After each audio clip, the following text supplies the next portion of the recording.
Yeah. Right? Yeah, fine.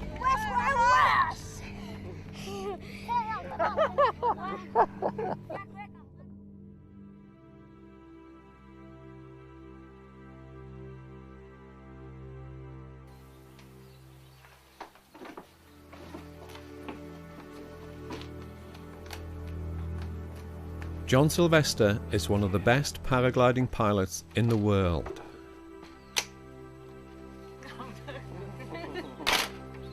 On the way to the airport. Over the last 20 years, he has been at the forefront of the sport. Where he goes, others follow. He was the first to fly the whole length of Wales in one record-breaking 5-hour hop from near his home here in Dainiolen, Snowdonia, all the way to the Severn Bridge, powered only by natural air currents.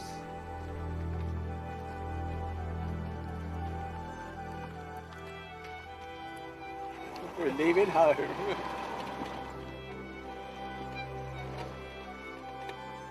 It is weird leaving Wales, isn't it? You realise how special it is to us. Those mountains are going to look very flat in a few days' time, aren't they?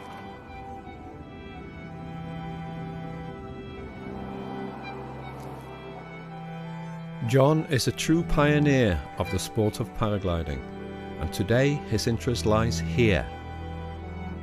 And there is simply nowhere bigger and wilder. The Karakoram Mountains of northern Pakistan have the biggest concentration of high peaks and glaciers on Earth, with 5 of its peaks being over 8,000 meters tall. It is here that John's taken paragliding to new levels and to new extremes. He is a leading light in a small band of Himalayan flyers that are defining a golden age of mountain exploration by paraglider. We're trying to climb up this wild place. That is why I'm so interested in what John's doing. I want to experience the world as he sees it, to understand what makes him so special. I want to see how he makes these impossible flights using just the air currents and riding on the wind on an 8-kilogram nylon sheet controlled by just a few strings.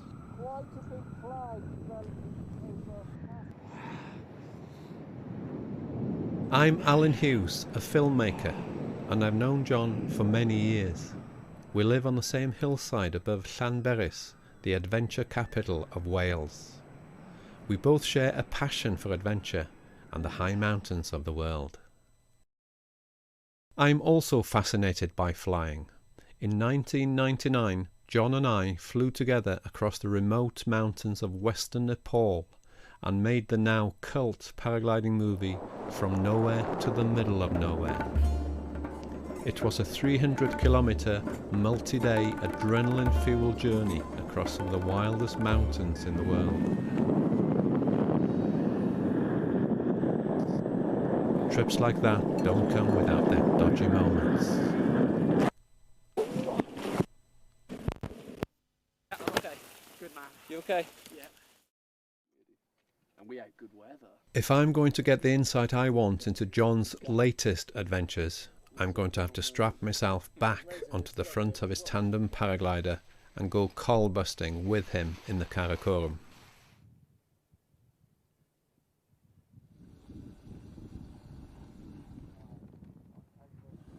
Okay, do you want to stand up, Al?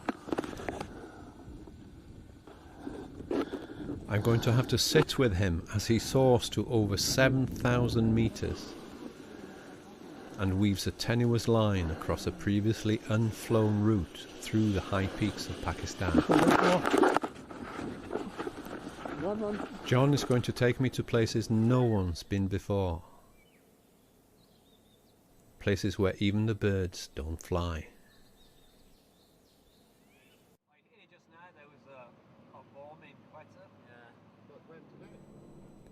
10 years older and still no wiser, I find myself in Islamabad, the capital of Pakistan, en route to the fabled Hunza Valley, 500 kilometers to the north, and a place that John knows well. This is good porridge yesterday. I really enjoyed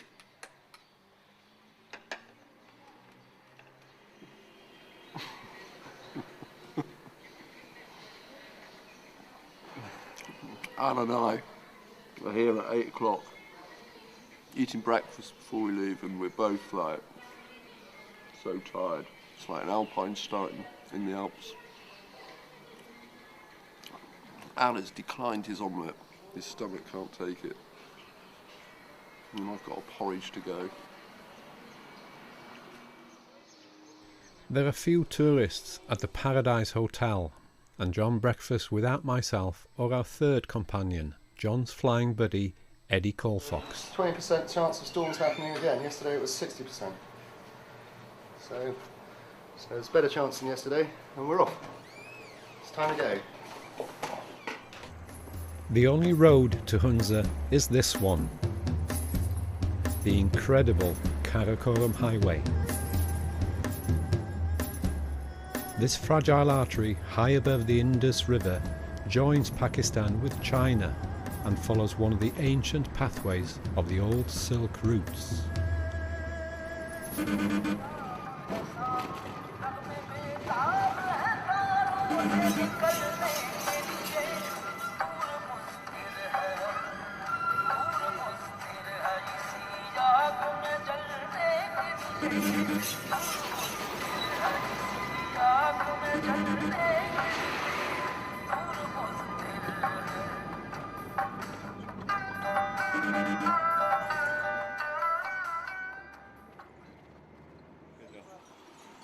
We're halfway up the Karakoram Highway, and these are the sort of trucks we're seeing all the way up.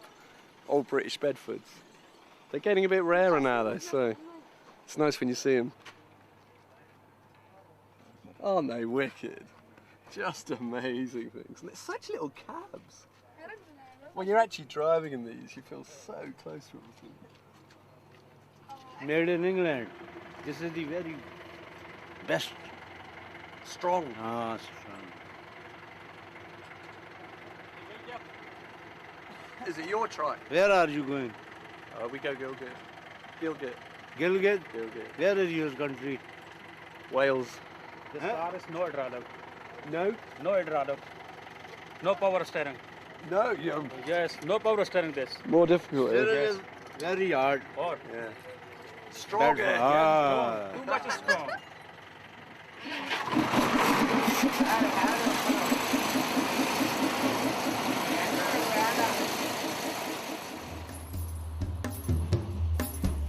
We have been advised not to get off the highway at all to the west of it, and not to stop in certain villages because of recent incursions by the Taliban. But all we see are smiling faces.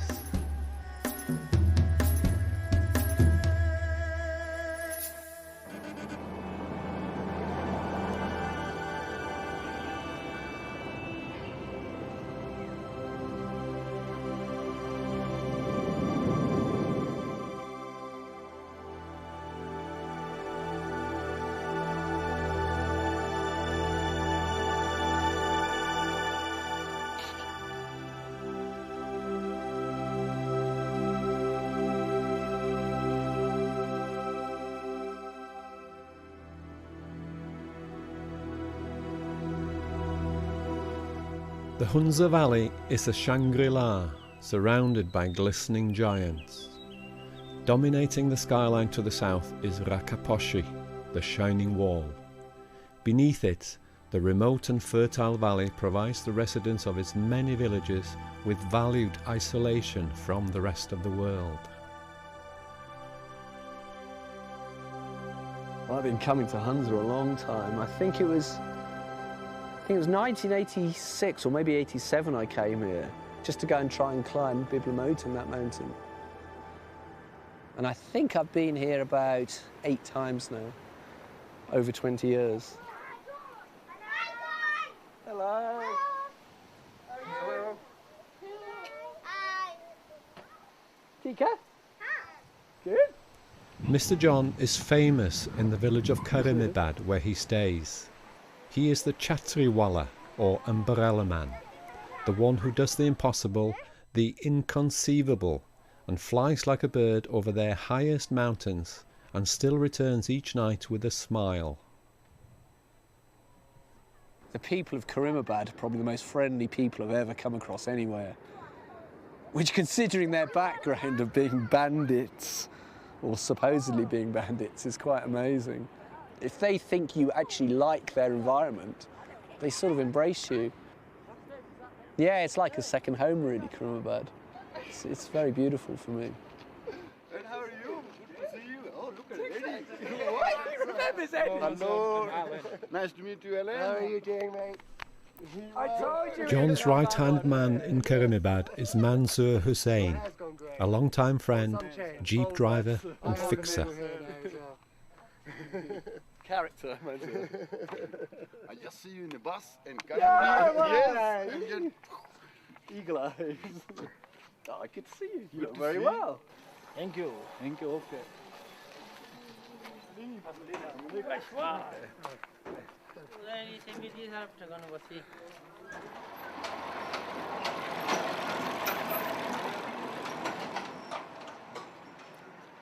Since the events of 9/11, the once thriving tourist industry of Hunza has suffered badly.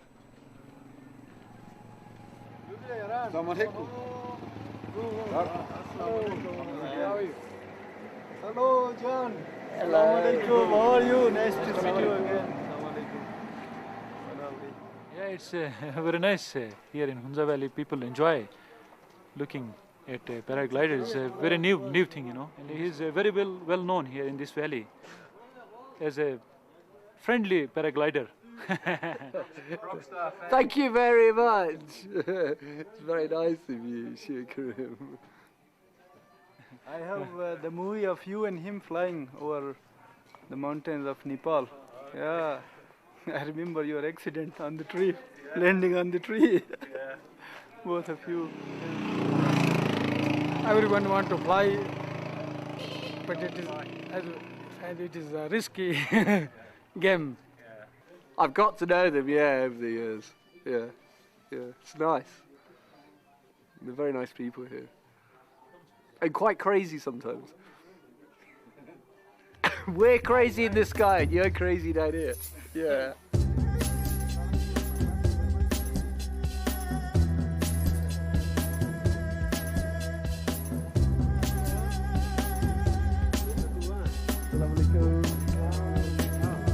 In the villages of this high desert valley, life has always depended on glacier meltwater, and throughout the valley there is an intricate network of canals.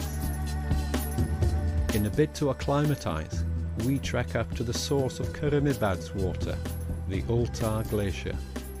Halfway up to Ultar Meadows at the moment, walking up the gorge with the glacier in it.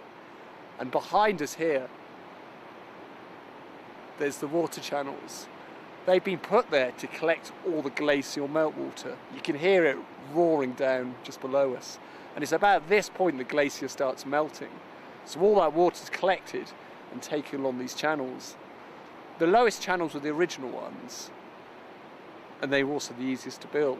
But as the population expanded, they needed to take the water further away from the main villages to keep gaining fertile land from the desert. So they had to build channels higher and higher up this gorge. And they're pretty stunning when you look at them. And there's constant rockfall coming down. I mean, we're walking on big lateral moraine here. And it's 2 years since I walked up here and the path has totally changed. We've come up to Ultar Meadows, which is just over 3.2 or something. And it's a pretty special place for me, actually, because I used to come up here climbing in my youth and spend quite a lot of time here trying to climb some of these mountains. John's first visit to Hunza was as a climber.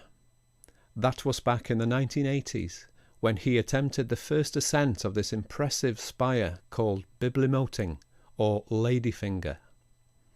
That attempt ended in failure, but John could never have guessed then that one day he would be the first to float up these granite faces and soar their ice cream summits.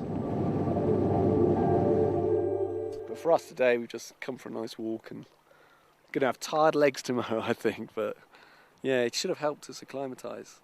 Because otherwise, when we get a very big day and we might go up to 7.5, we'll really notice it. So the sooner we get working a bit better. Don't run out. Keep running, keep running, keep running. Keep running. Run, run, run, run! It's rough.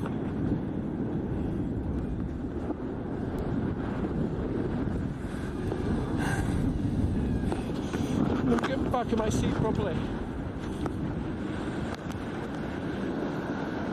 It's a bit of a shock for me at first. I've not flown for a decade. What made things worse was that the initial climb out of the valley was difficult and dangerous.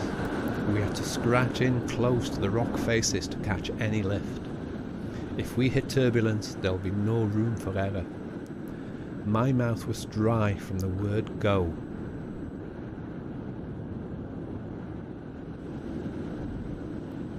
The green fields of Hunza have cold water constantly poured over them and don't provide any thermals. The only rising air low down are the narrow blips rising above the steep, sunny rock faces. Despite my trepidation, that's where we have to be. The tandem glider is wider, faster and clumsier than the single or solo glider that John is more used to. When flying in Nepal, we actually snagged a tree with a wingtip. So this is one part of John's judgment I'll always be nervous about. The cliffs are 1,000 meters high, 3,000 feet of hard, unforgiving rock, and we have to scratch for what seems to be ages to get up. Despite the butterflies in my stomach, I have to let John concentrate.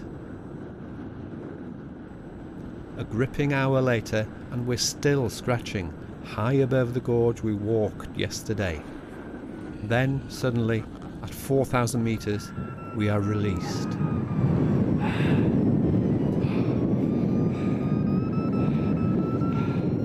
And tell her what's going on then?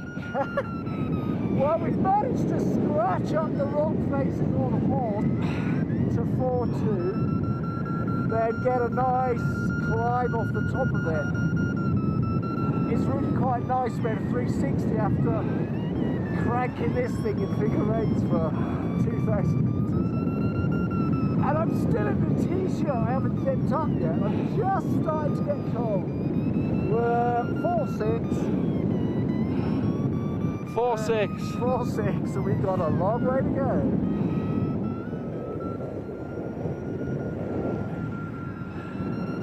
And our new tandem is performing very nicely.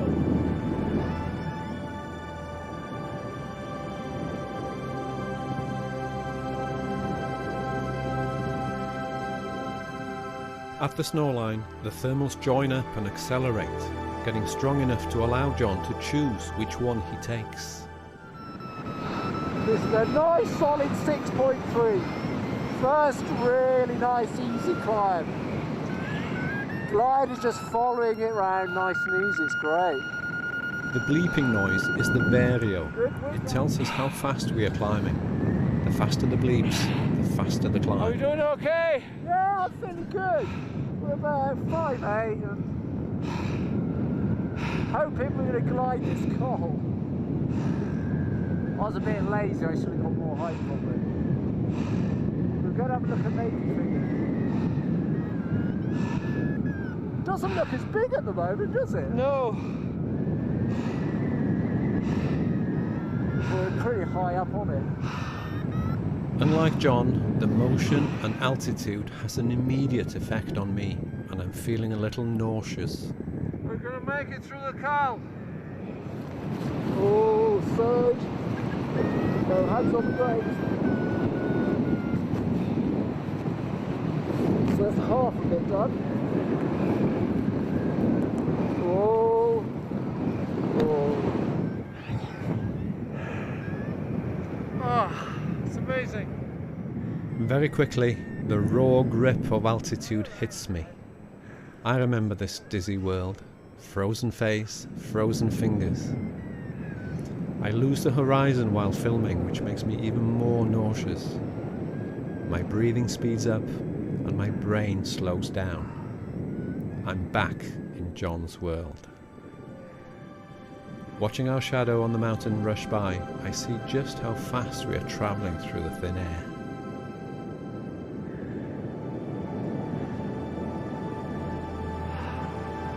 You feeling okay? Yeah, very good. Enjoying myself. I carry on filming, but I'm making mistakes with the camera. Let's go up here, get a climb, go to base. Lovely mountain. I'm out of my comfort zone, and 3 of the normal 5 warning lights in my head are flashing red. It's absolutely beautiful up here, but strangely otherworldly for me in my state. Rakaposhi comes into view. It's 30 kilometers away, and John tells me that's where we're going. Realizing that means more spinning around and round in thermals, I decide the only thing I can do is close my eyes and hold on to my stomach lining. You okay, John? Yeah, I'm pretty good. Just one more climb, glide to Rakaposhi, and go back down the north side of Rakaposhi. We have gone up to over 6,000 meters, that's 20,000 feet, in a little over an hour. No wonder my breakfast's on my shoulder. I'm really enjoying myself.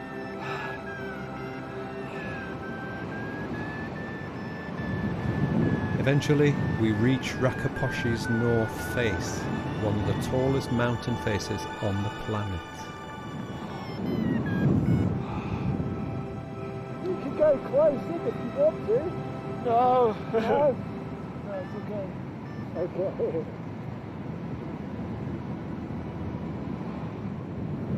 Glide home now. Flying home! Flying home for a cup of chai and cigarette. Well, look up there though. I tell you what, if we'd been geared up, we'd have had a chance on that tonight. Yeah? Yeah, we haven't got enough warm clothing to get a frostbite, but... 5:20, eh? 5:20. Is it? Who is late? We took off about 20 to 3, I think. Jim, I got everything ready and you'd come over, it was 2:30, so... Quite a long flight, you know? Yeah. About 3 hours.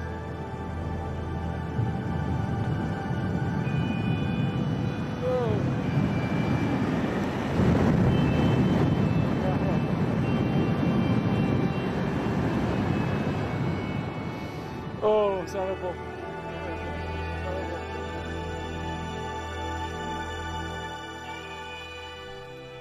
We make the 30 kilometers back to Karimabad in one smooth half-hour glide.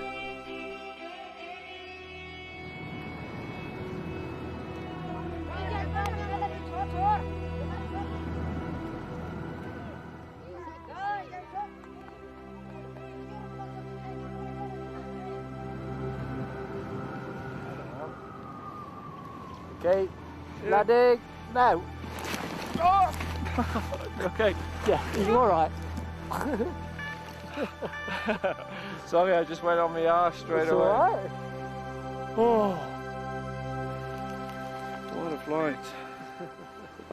Not your most pleasurable one, I would imagine.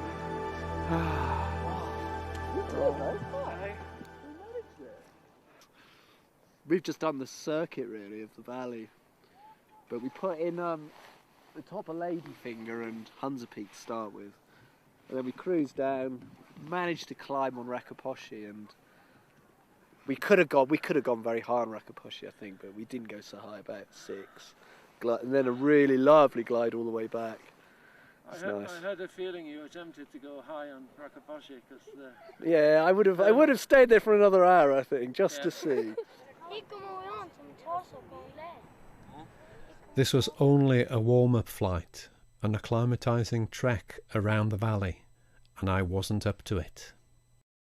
If I'm going to do a new route with John over the mountains and film it, I'll have to get a grip.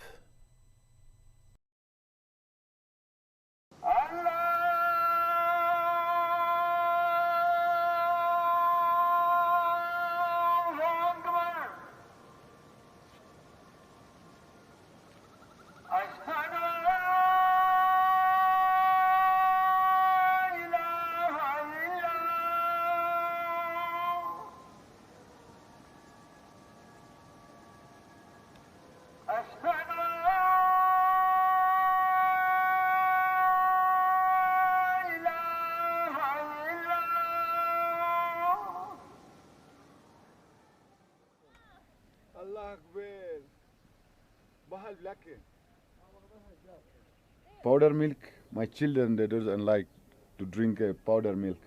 They want real milk. We have a lot of different kind of fruits, apricots, apples, peaches. We don't have mangoes and bananas. The rest of the fruit we have.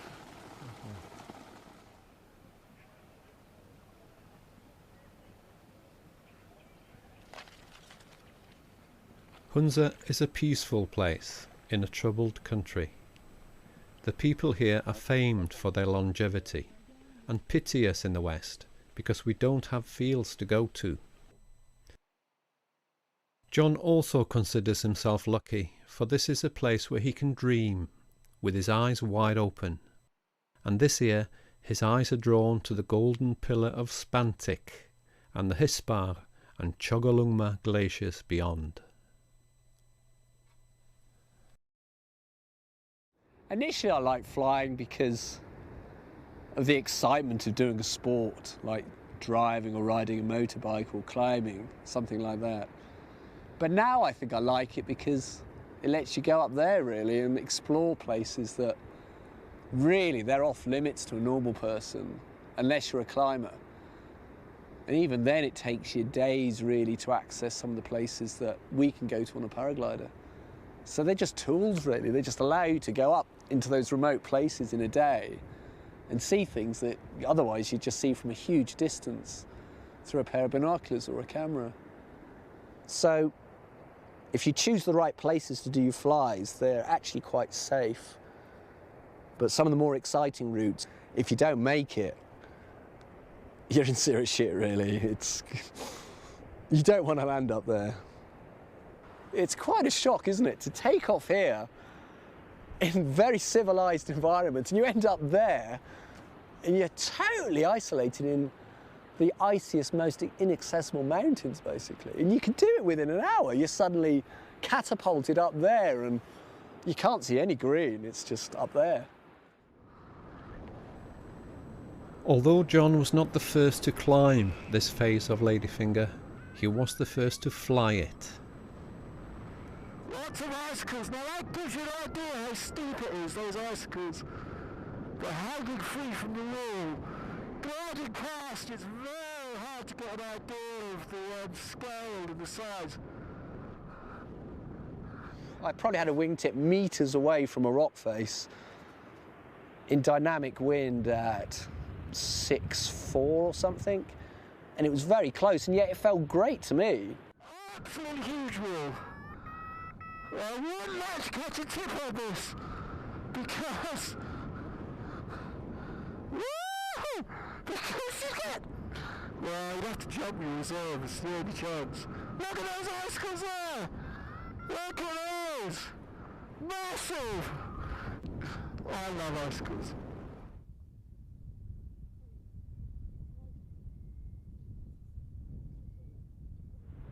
That is the worry, I think, of altitude.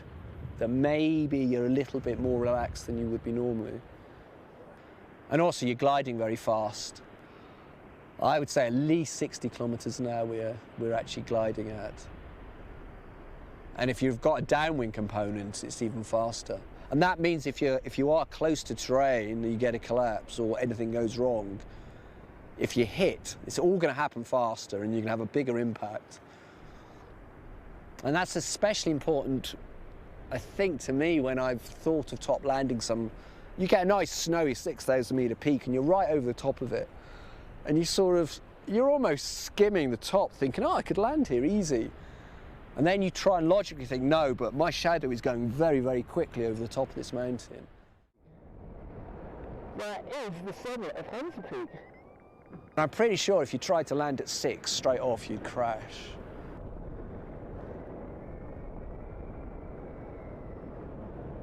And it's top landable.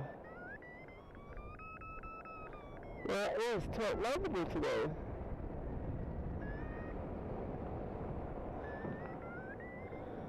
But I'm not going to.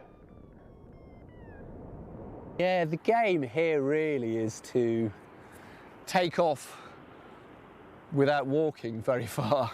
So we can get a Jeep just up to the Eagle's Nest at 2.8, And from there we take off, have to ridge soar for quite a long way, maybe 1,000 meters, before we actually get thermals of hot air that are rising up. And just like birds, we go in, do circles, gain height, until we get to the clouds, because those lumps of hot air come up and they go all the way up to the clouds where they condense and form water droplets. So if we see a good cloud here, we can glide underneath it and then climb very, very quickly up to it. And once we've done that here, you've got this new element of exploring, because this main valley's got a road in it, which is great. It's really, really easy access for us. And if you land anywhere on this road, you can always get back to here easily. But the game sort of starts in a way when you get to cloud base and then decide to cross. So you'll want to go exploring into the back of the mountains. And over there, it's totally different to here. There's no roads, no footpaths, no people, absolutely nothing. It's just a wilderness of ice and snow.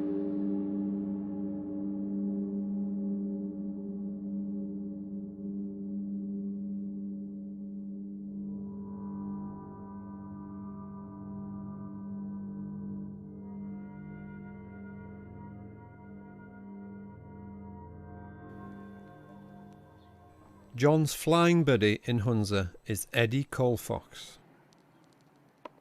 Eddie made some of the early pioneering flights in Hunza with John and is back after 7 years.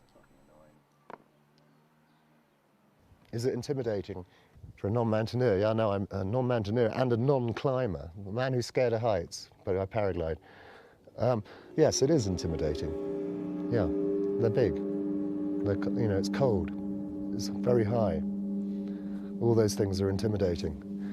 It involves many, many thoughts and processes and analysis.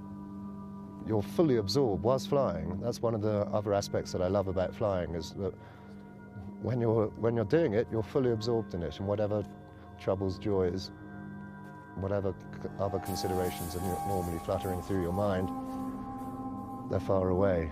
It's really just about where's the lift and is this safe? Two considerations you have. Where do I go next? You're constantly assessing so many different aspects of the environment you're in. It's like sailing a boat, you know, you're constantly moving. Hunza actually even has some apparent rescue facilities. Apparently we could get a helicopter here if it was required.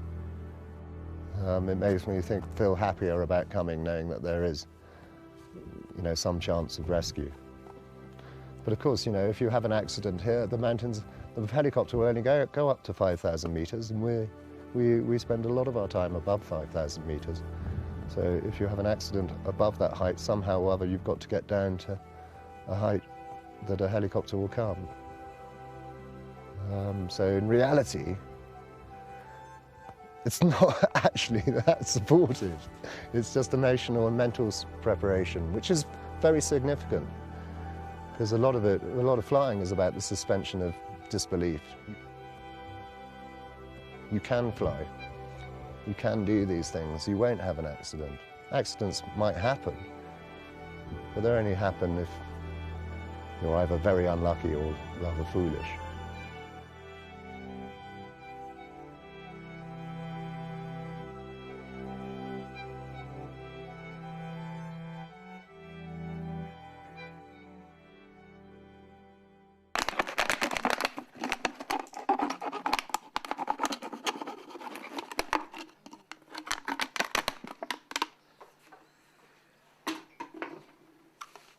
That might be better fit than this one.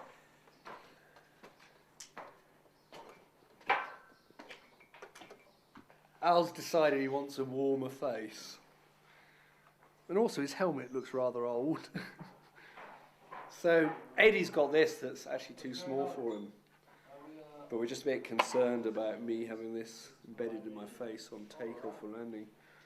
So our solution is to stick an old Nestle water bottle on the back. Yeah, you will go more high. Alan Saab, all birds are flying, look, and you are still here. Inshallah, you will go more higher than yesterday. On the balcony of the Mulberry Hotel in Karimabad, breakfast for flies is always a leisurely affair, with a lot of gazing up at the sky and studying the clouds. Later in the morning, Mansur plays his part and drives us up to take off.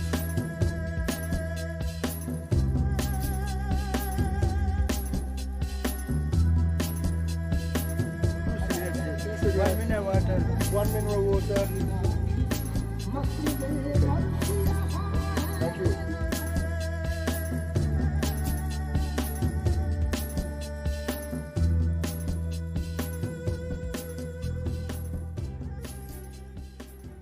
We've probably got half an hour, and if in half an hour that subsides a bit, then we'll fly.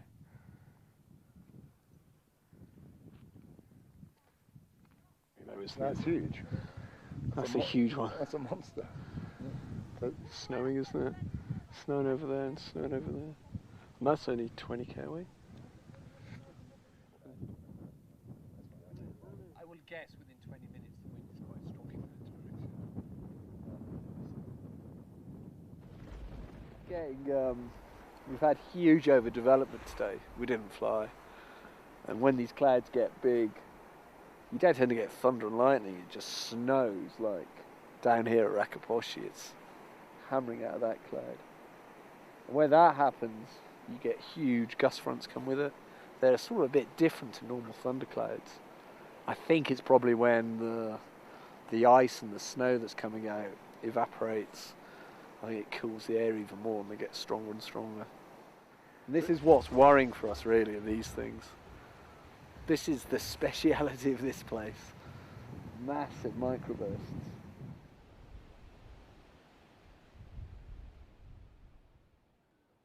We are grounded, and we have a week of bad weather.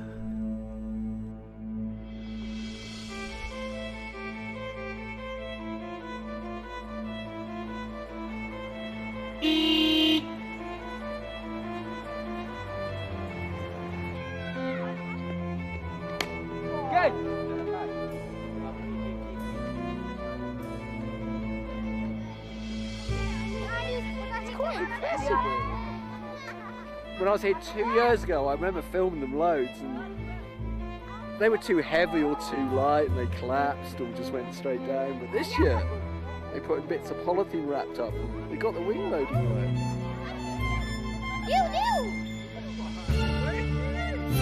Goodbye!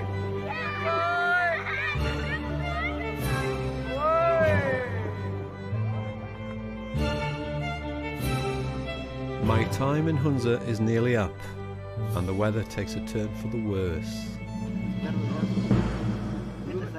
It's really rare to hear thunder here. I don't think it's humid enough. It's just too dry normally. So to hear this, it means it's pretty bad weather coming in.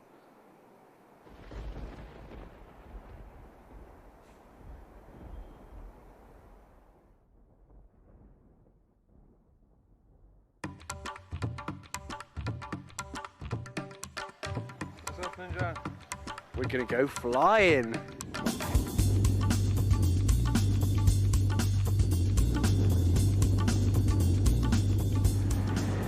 This is the first flyable day in 2 weeks, and my only chance to fly before I go home.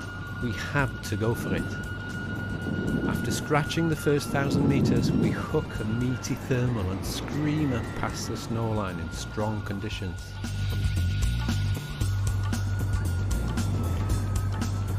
Ahead, the clouds look good for coal busting. Very nice thermal. It's a bit rough, but big and strong.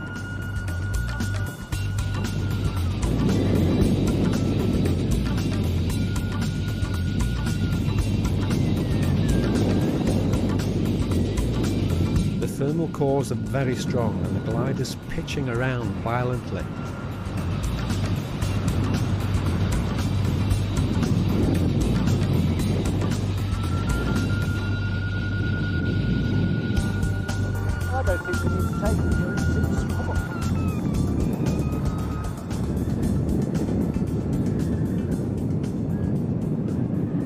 At 5,000 metres, the air settles down a bit, giving us enough time to take stock. It's decision time. John assesses his suspect cargo. How you feeling? Trying to hold it together.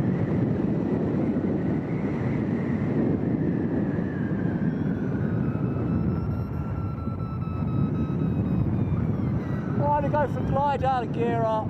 Cold. Hey? I had to go from a bit of glide and gear up. Okay? So again? Gonna glide. Yeah. And then put some gear on and cold. Okay. Zip up, gloves. So we'll have to cross this ridge, I think. And we'll get onto that cloud there.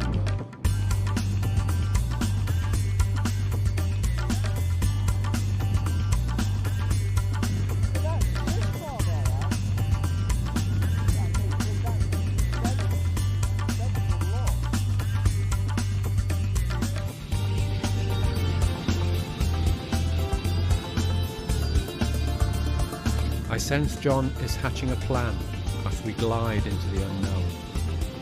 Ahead is a jumble of jagged peaks and crevassed glaciers. It's like crossing to another world.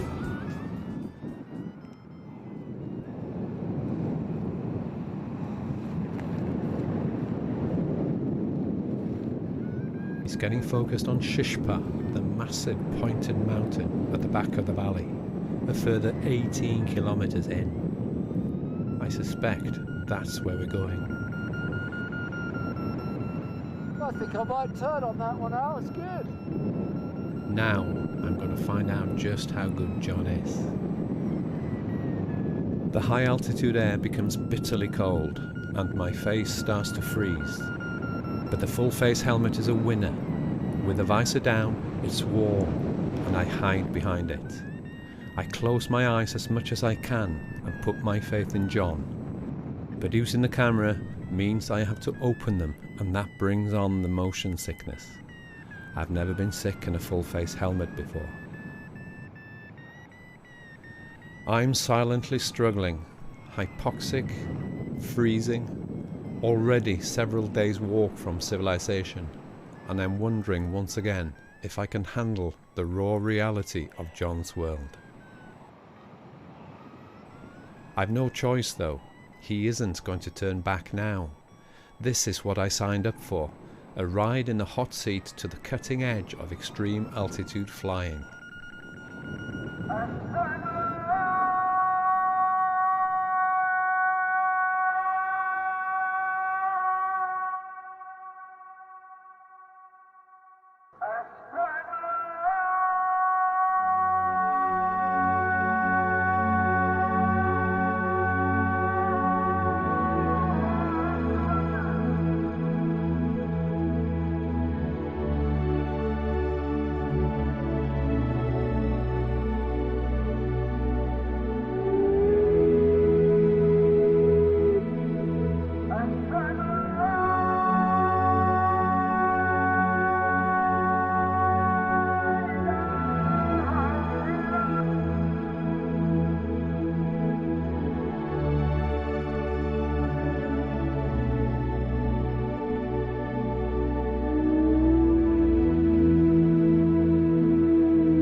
As the ridge gains height, the thermals get weaker and we drop behind it.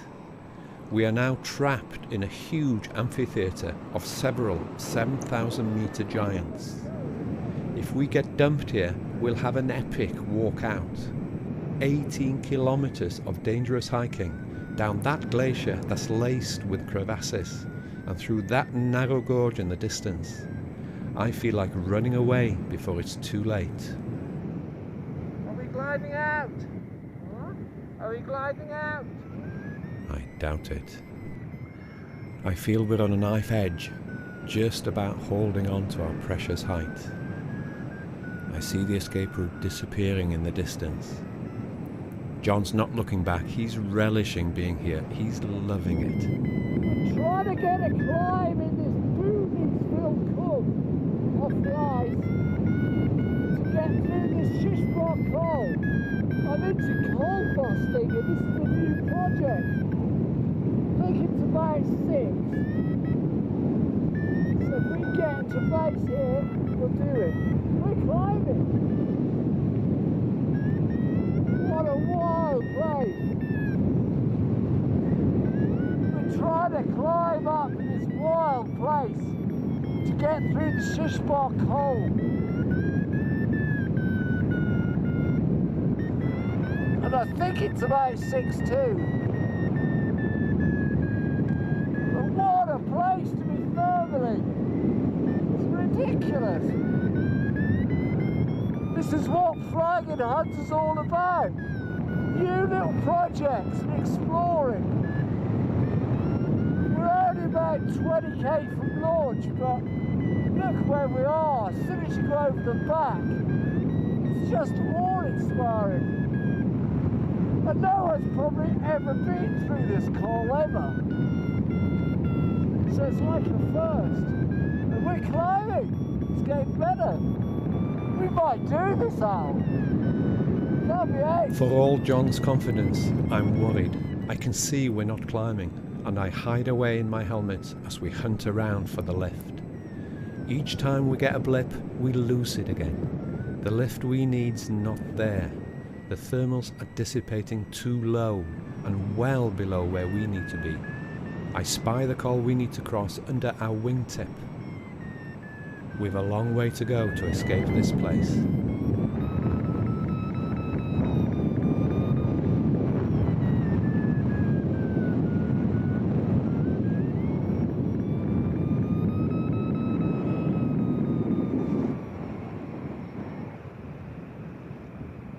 After an hour fruitlessly searching for a thermal, John changes tactics and makes a committing decision. Knowing that a very light west wind might provide lift if we get close enough, he takes us to the very back of the amphitheatre and tucks in frighteningly close against the mountain face. A bold move that firmly closes the door of escape. Staring through the viewfinder of my camera, there's now only the huge and menacing presence of the mountain looming. The col looks impossibly high above us. I'm scared. I know a downdraft could collapse the wing and that these slopes wouldn't hold us if we hit them. Even if they did, there'd be no rescue here. We'd freeze or starve to death. But John's flying as if he's home on the friendly slopes of North Wales, not committed to a dangerous route through the biggest mountains in the world. Fear has to be embraced as a friend sometimes, and again I give myself up to that cool, analytical logic that John seems to have in such abundance. Don't get too close!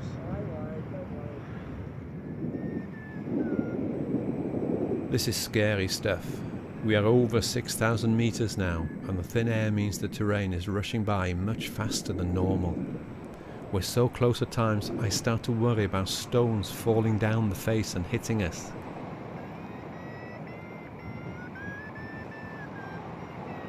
The higher we get, the closer in we have to get to the face to find the lift. It's a tense time.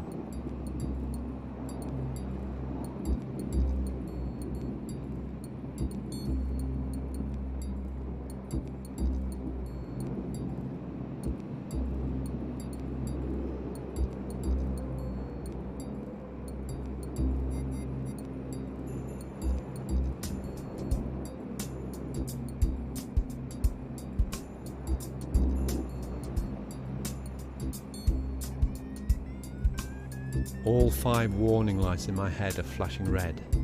But we are climbing. The tactic is working, and we slowly beat our way up the face.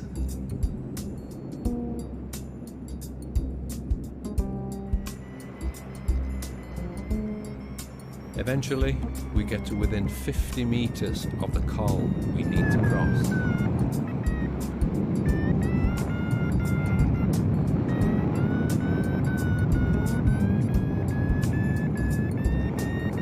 We missed it!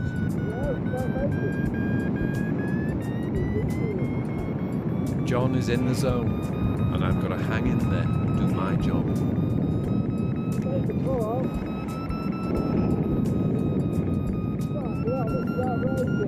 Look at the snowdrift just by the wingtip. Look up there. Don't get too close. Got to. You're okay. Close to John means a wingtip brushing the mountain, which we are almost doing. Wicked. You can make it out. Oh, you can make this close.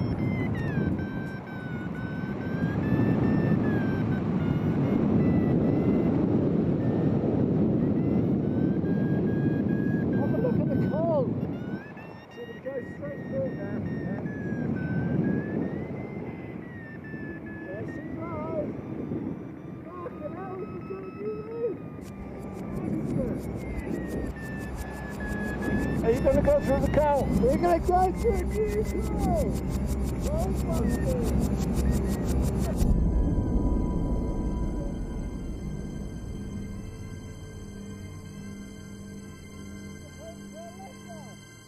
My heart sinks when I see what's on the other side.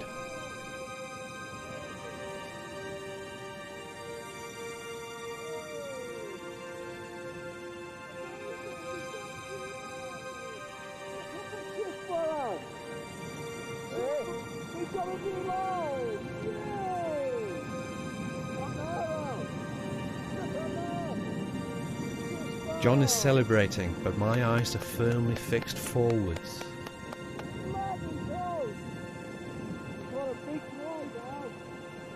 All I see is danger. In my head, all 5 red lights are flashing like mad and the sirens are screaming. We're in sinking air over a cold north face now and literally dropping out the sky. John releases the trimmers to get more speed, which makes the glider more unstable. We've got to clear this glacier.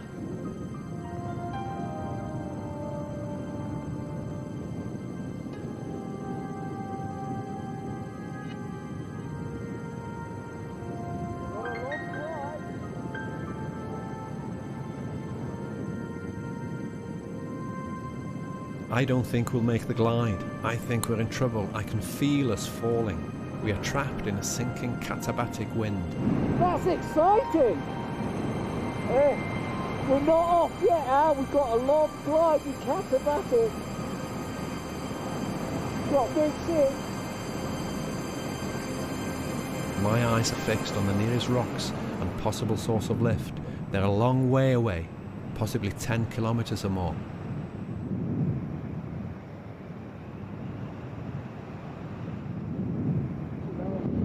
Aim for those rain slopes on the left.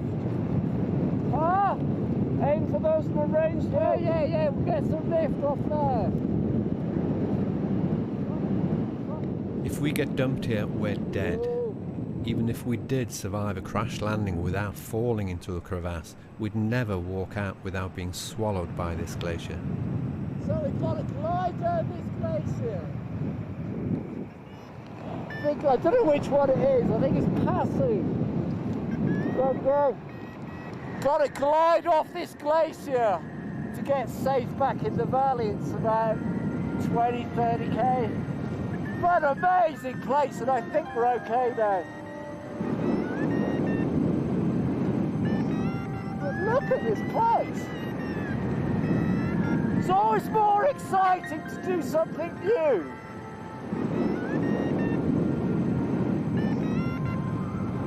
Oh, my toes are so cold! Oh!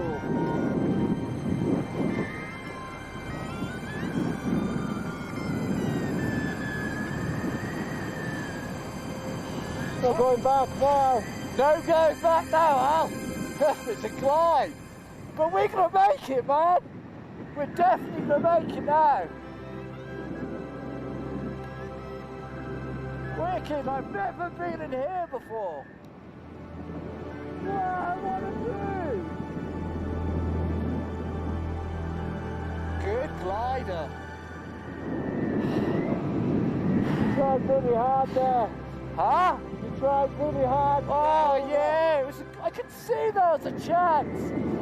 But we managed to link up the glacier climb with the face climb, so we came in with about 500 foot on the face climb and gained 300 foot, and it was just enough, wasn't it? And then we're below the col, and I thought, and we ridge sawed it. I mean, outrageous. West wind, you see, Al? We had a west wind today, so just that help was enough. Wow, look up there! We're in the Ventura!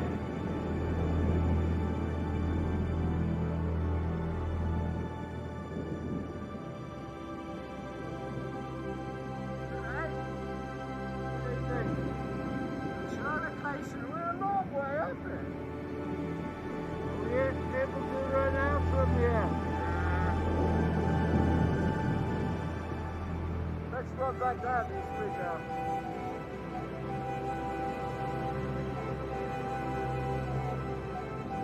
We're going to get lift off the screen now.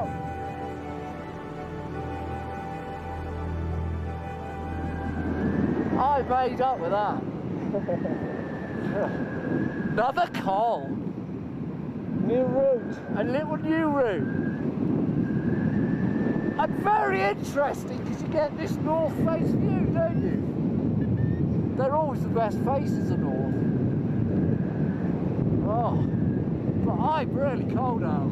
Oh yeah. Toes are just icy.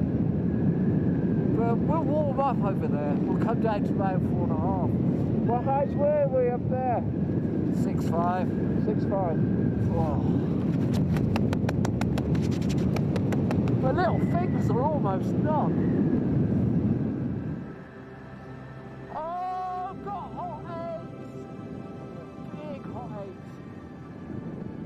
Eventually, we reach the safety of the warm rocks and their gently rising air. Oh, that's painful. I've been immersed in John's world, and I must say, it's a nice, warm feeling to be coming out of it alive. Ah! Shit, they must be frozen.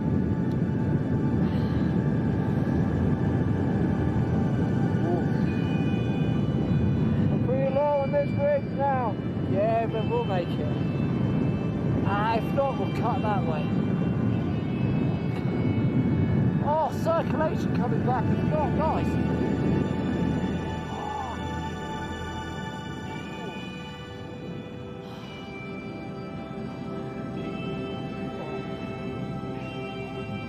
We have completed a new route in the Karakoram, a new aerial trek that in time others will repeat, flying in John's wake.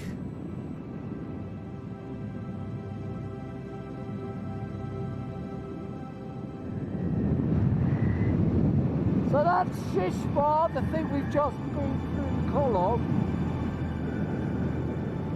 And we've just glided all the way down this glacier. And we're still at 5'1". It's amazing.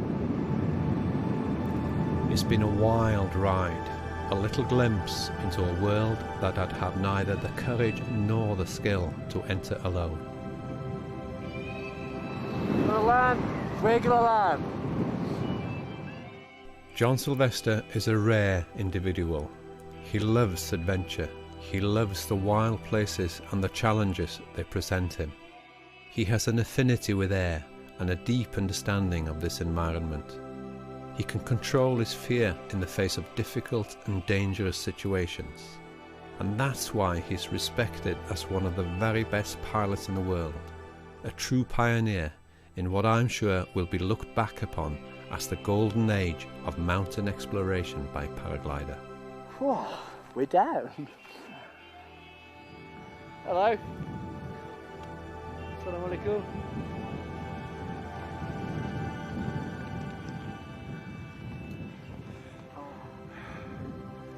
We're not hot yet, are we? Oh, my ears hurt though. Another new route, John? A new route. Quite scary. Yeah. Quite windy here, isn't it, Al? Just before you went through the call, I was retching, I was early. I know, I noticed that, and yeah. I saw the camera wasn't functioning properly and I was fiddling, trying to be ill and trying to get the camera working. But I think I got it. And I was ignoring you.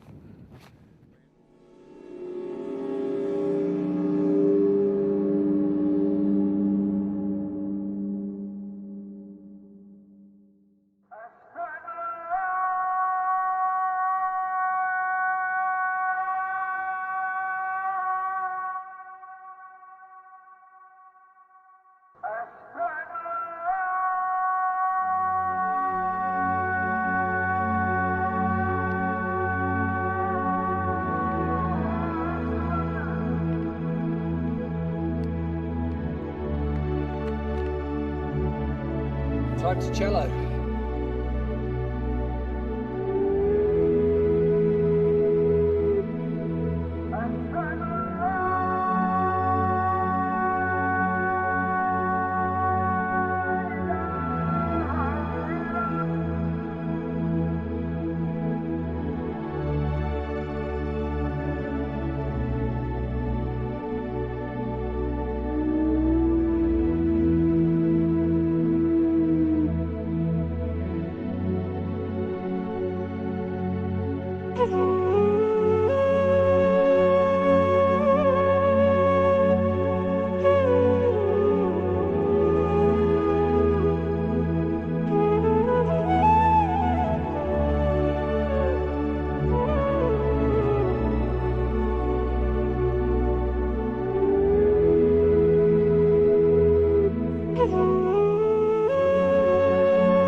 I'm just back from the pasture. I just went to there for collecting some Marco Polo ships, some materials from there.